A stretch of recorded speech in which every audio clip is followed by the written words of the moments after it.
sweet like a buttercup. You're a Barbie doll. Show them all what I'm made of. Strut down the hall. Won't stop till I get enough. All right, so today we're diving into something pretty massive. The U.S. and China. Yeah. You know, everybody's talking about them. They're the superpowers shaping the 21st century, but like, what does that actually mean? Right. Today, we are going beyond the headlines to compare 20 key aspects of these two giants. You wanted the in-depth breakdown, you got it. That's right. We're going beyond just who's winning and getting into the nitty-gritty. Their economies, infrastructure, how their people live. Fascinating stuff. Yeah, and there's some real surprises along the way. For example, you might assume the U.S. is way ahead in infrastructure. Right. Big modern country, all that. You'd think so, but it turns out China's been on an infrastructure spree. Really? They've poured resources into high-speed rail and modern ports. While a lot of America's infrastructure is, well, let's just say it's showing its age. Oh, wow. Some of it dates back to the mid-20th century. So what does that mean for the rest of the world? China's got this like super efficient way to move goods and people. Doesn't that give them a leg up in global trade? It absolutely does. This infrastructure investment is strategically positioning China to become a dominant force in global trade routes and supply chains. Oh, wow. It's something that could have major ripple effects on how goods are manufactured, shipped, and consumed globally. Okay, so China's got the infrastructure lead. But what about technology? I always think of the U.S. as like the tech innovator with Silicon Valley and companies like Apple, Google, Microsoft. Yeah. You're right. The U.S. is still a powerhouse when it comes to cutting-edge technology, especially in software and digital platforms. But, and this is a big but, China is catching up rapidly, particularly in areas like artificial intelligence, 5G, and e-commerce. So they're not just building shiny new railroads, they're also investing heavily in the tech of the future. Precisely. They've got companies like Huawei pushing the boundaries in 5G, Alibaba dominating e-commerce, and Tencent making waves in social media and gaming. They're challenging the U.S. in a way that few would have predicted a decade ago. This is getting really interesting. So to understand how we got here, I guess we need to rewind a bit to talk about how each of these countries rose to power in the first place. Exactly. And their paths couldn't be more different. The U.S. rose to prominence through industrialization and classic free market capitalism in the 20th century. It was all about individual initiative, private enterprise, and minimal government intervention. Right, the American dream and all that. But China's story is totally different, isn't it? Indeed. China's economic transformation really took off in the 1980s with a unique blend of socialism and strategic state-driven capitalism. They opened up to foreign investment while maintaining tight control over key industries and sectors. So they've got this hybrid system where the government plays a big role in directing the economy. But they also embrace market forces. That's pretty unique. It is, and it's been remarkably successful in driving rapid economic growth. But there are questions about whether this model is sustainable in the long run.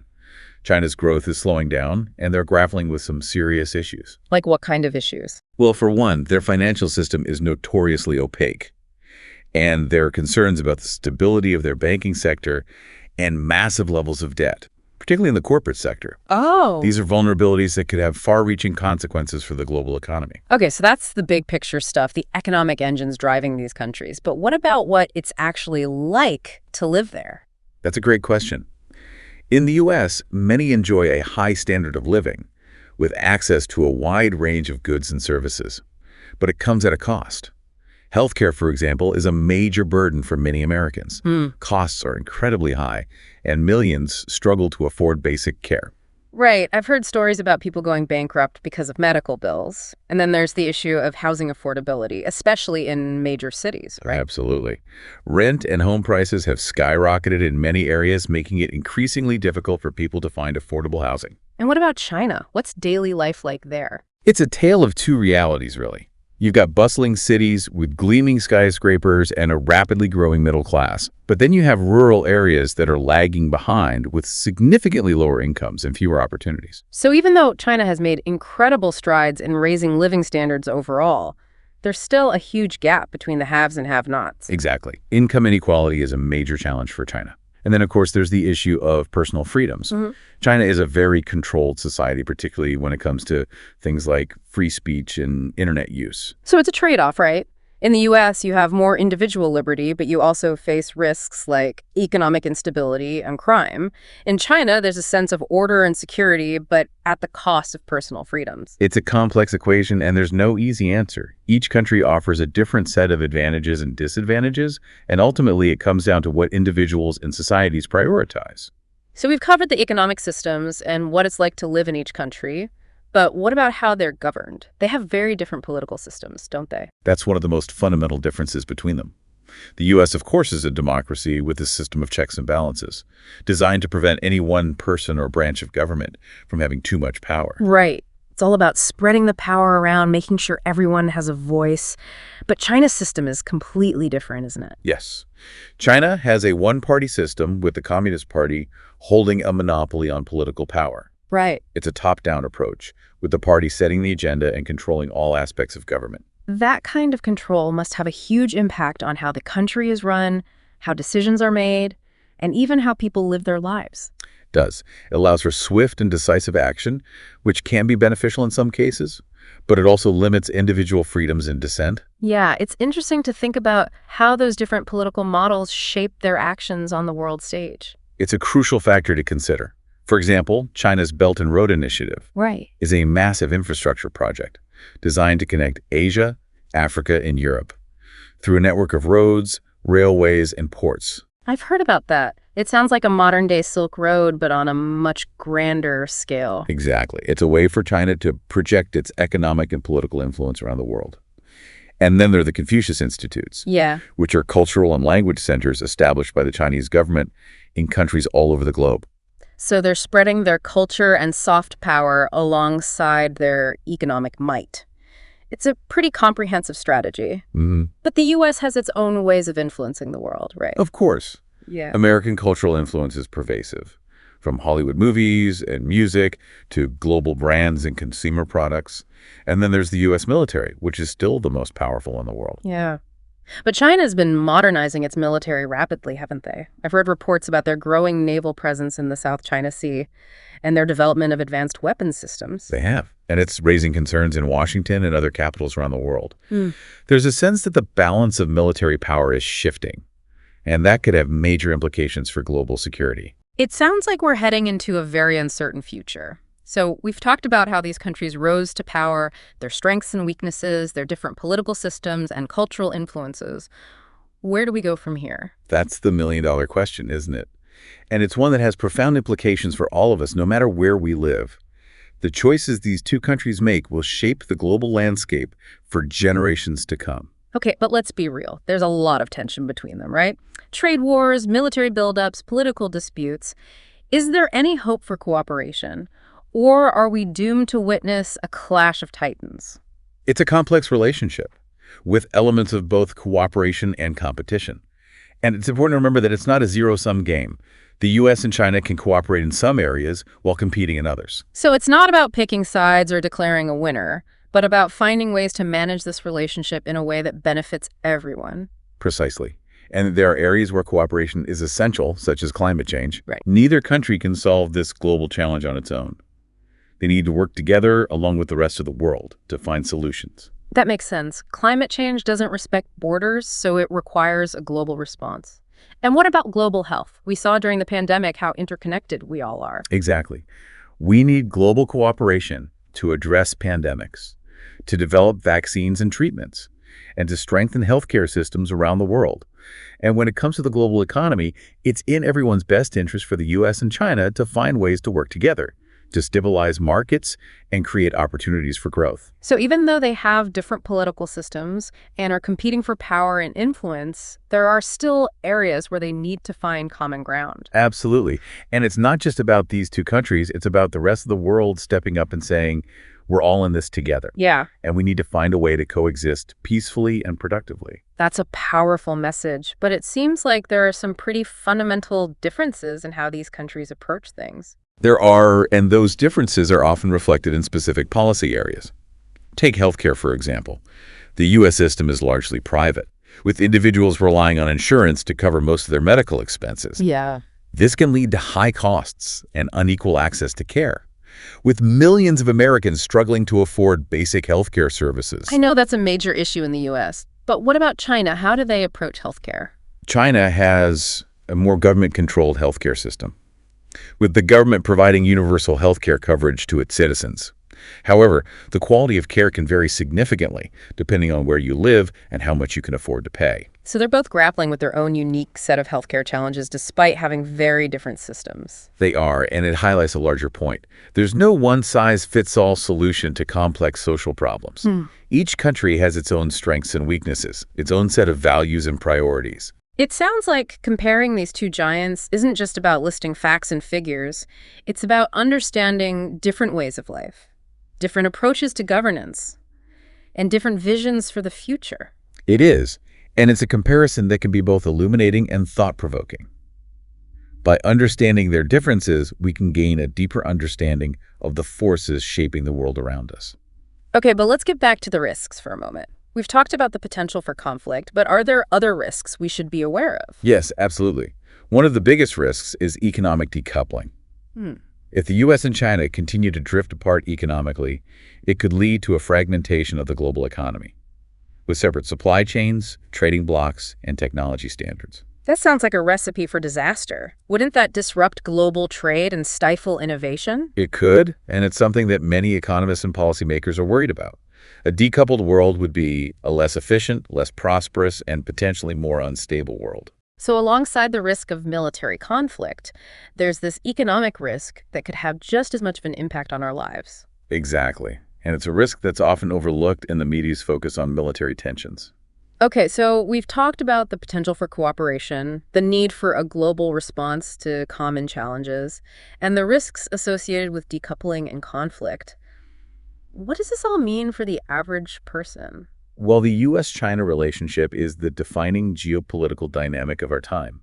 It's shaping the world we live in, and it's something that we all need to be aware of and engaged with. But what can we as individuals actually do? It feels like these are decisions being made by governments and powerful people far removed from our daily lives. That's a fair point, but I believe we can all play a role in shaping a more positive future. For starters, we can stay informed, learn about the issues, and engage in thoughtful discussions. Right? Knowledge is power. But what else can we do? We can support organizations and initiatives that promote dialogue and cooperation between the U.S. and China. We can vote for leaders who understand the importance of a balanced and constructive relationship. So we can make our voices heard through our choices and actions, even if we're not directly involved in policymaking. Exactly. And we can also look for opportunities to connect with people from different cultures, to build bridges of understanding and break down stereotypes. It sounds like you're saying that even though the U.S.-China relationship is complex and fraught with challenges, there's still room for optimism and for individuals to make a difference. I am. It's easy to get caught up in the headlines and the rhetoric, but it's important to remember that there are people on both sides who are working towards a more peaceful and prosperous future. So we've talked about the need for cooperation, the risks of decoupling, and the role individuals can play in shaping a better future. But let's get back to the specifics for a moment. We mentioned healthcare earlier, but there are other areas where these two giants are competing, right? Of course. Education is another key area of competition. The U.S. has long been a global leader in higher education, with its world-renowned universities attracting students from all over the globe. Yeah, I've always thought of American universities as the gold standard. They certainly have a strong reputation, but China is investing heavily in its own higher education system, and they're catching up fast. They're producing a growing number of graduates in STEM fields, particularly in science, technology, engineering, and mathematics. So they're focusing on developing a highly skilled workforce that can compete in the global economy. Precisely. And they're also pouring resources into research and development, aiming to become a global leader in innovation. That's a pretty ambitious goal. But isn't there a criticism that their education system stifles creativity and critical thinking? That it's too focused on rote learning and memorization? There is, and it's a debate worth having.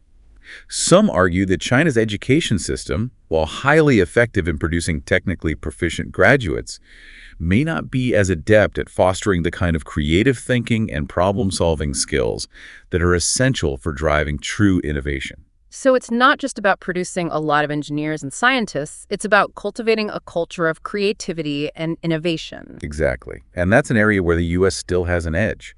American universities are known for their emphasis on critical thinking, independent research, and interdisciplinary collaboration. It sounds like there are pros and cons to both approaches. China's system is great at producing a technically skilled workforce, but maybe it needs to loosen up a bit to encourage more creativity. And the U.S. system might benefit from a bit more focus on STEM fields to ensure its competitiveness in the global tech race. That's a good way to put it. Both countries have lessons to learn from each other. So we've covered education, healthcare, their different political systems, their cultural influences, and the risks and opportunities associated with their relationship. It's clear that these two giants are shaping the world we live in, and their actions will continue to have a profound impact on all of us. They will, and that's why it's so important to stay informed, to engage in thoughtful discussions, and to make our voices heard. The future is not predetermined. It's something we can all help to shape. So to wrap things up, what are the key takeaways you want our listeners to remember from this deep dive? Well, first and foremost, the U.S.-China relationship is the most important bilateral relationship in the world today.